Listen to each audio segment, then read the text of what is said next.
હીરા સોલંકીના વીજ બિલ બાકી હોવાનો મામલો પોલીસ સ્ટેશન સુધી પહોંચ્યો છે અને આખી બાબતને લઈ અને હવે કોંગ્રેસ પણ મેદાને આવી છે અને કોંગ્રેસ નેતાનું એક નિવેદન સામે આવ્યું છે। શું છે સમગ્ર મામલો એની વિગતે ચર્ચા કરીશું। નમસ્કાર, હું છું ઉજ્જવલ અને આપ જોઈ રહ્યા છો નિર્ભય ન્યૂઝ। હીરા સોલંકીની સામે ભાજપના જે પૂર્વ ઉપપ્રમુખ છે યોગેશ બારૈયા તેમના દ્વારા એક બાબતને લઈ અને રજૂઆત કરવામાં આવીને ત્યારબાદ હવે આ આખો મામલો એટલો બધો આગળ વધી ગયો છે કે આખા મામલાને લઈ અને પોલીસ સ્ટેશન સુધી વાતો થઈ રહી છે। અને આ તમામ ચર્ચાઓની વચ્ચે આપણે જોયું કે એક વિડીયો પણ વાયરલ થયો કે જેની અંદર હીરા સોલંકીના લાઇટ બિલને લઈ અને અનેક સવાલો પૂછવામાં આવી રહ્યા છે અને એનો કોઈ જવાબ આપવામાં નથી આવતો। ત્યારબાદ આખી બાબતને લઈ અને અનેક સવાલો એ ઊભા થઈ રહ્યા છે કે શું ખરેખર હીરા સોલંકીનું લાઇટ બિલ બાકી છે અને આ લાઇટ બિલ બાકી છે તો પછી તેઓ આ લાઇટ બિલ ક્યારે ભરશે। આ તમામ ચર્ચાઓની વચ્ચે હવે કોંગ્રેસના એક નેતા મેદાને આવ્યા છે અને તેમના દ્વારા એક અનોખું નિવેદન આપવામાં આવ્યું છે। સૌપ્રથમ આ સમગ્ર બાબતને લઈ અને તેમના દ્વારા શું કહેવામાં આવ્યું એ સાંભળી લઈએ અને ત્યારબાદ ચર્ચા કરીએ। જય શ્યામ, હું ટીકુભાઈ વરુ। તાજેતરમાં જાફરાબાદ રાજુલાના ધારાસભ્યશ્રીનું લાઇટ બિલ નથી ભર્યું તે બાબતે ભાજપમાં અંદરો અંદર ડખા ચાલી રહ્યા છે અને અમુક જે ભાજપવાળાના કનેક્શન કાપવામાં આવ્યા બિલ બાકી હોવાને લીધે અને મામલો પોલીસ સ્ટેશન સુધી પહોંચ્યો છે। ફરજ રૂકાવટની ફરિયાદ થઈ છે અને ગનમેનની માંગ પણ કરી છે કે મને રક્ષણ આપો એવી કલેક્ટરશ્રી કે પોલીસ અધિક્ષકશ્રીમાં અરજી કરેલી છે। પરંતુ આ મામલો ભાજપ પક્ષનો છે, એનો અંગત મામલો છે, આમાં અમારે કાંઈ બોલવાનું થતું નથી।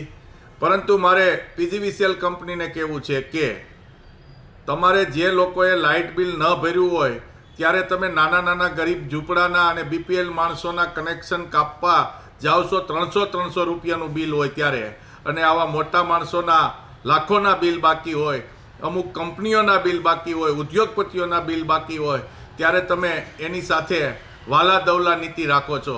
અને પીજીવીસીએલ એટલે કે જીબીએ તમામ ગ્રાહકને સરખો ન્યાય આપવો જોઈએ।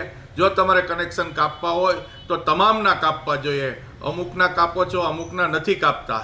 આ બાબત ઘણી દુઃખનીય છે અને સાથે હું જણાવું છું કે આગામી 10 દિવસની અંદર જો રાજુલાના ધારાસભ્યશ્રીનું લાઇટ બિલ ભરવામાં નહીં આવે તો અમે કોંગ્રેસ પક્ષ રાજુલાની જનતા પાસેથી, વેપારીઓ પાસેથી લોકફાળો કરી અને જે કંઈ પૈસા અમારે પાસે એકઠા થશે તે અમે તેમને લાઇટ બિલમાં જમા કરાવશું એવી અમે કોંગ્રેસ પક્ષ એમને ખાતરી આપીએ છીએ પીજીવીસીએલને કે આગામી દિવસોમાં કોંગ્રેસ પક્ષ રાજુલાના ધારાસભ્યશ્રીનું 10 દિવસની અંદર લાઇટ બિલ ભરી આપશે।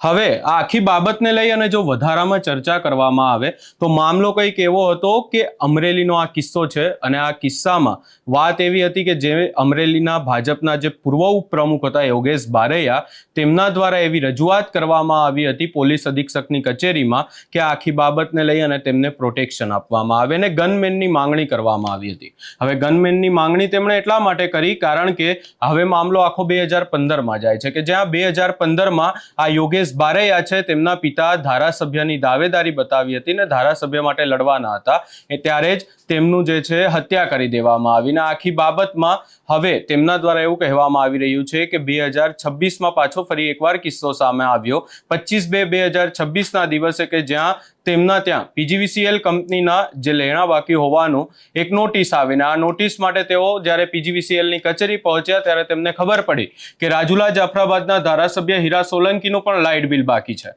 આખી બાબતને લઈ અને તેમણે સવાલ ઊભો કર્યો કે હીરા સોલંકીનું લાઇટ બિલ બાકી છે, શું તમને એમને નોટિસ આપી? ત્યારબાદ આખી બાબતને લઈ અને તેમના દ્વારા સોશિયલ મીડિયામાં એક પોસ્ટ કરવામાં આવીને આ પોસ્ટ જોઈ અને હીરા સોલંકીએ આ જે યોગેશ બારૈયા છે તેમને ફોન કરી અને ફોન ઉપર ધમકી આપીને અપશબ્દો બોલ્યા।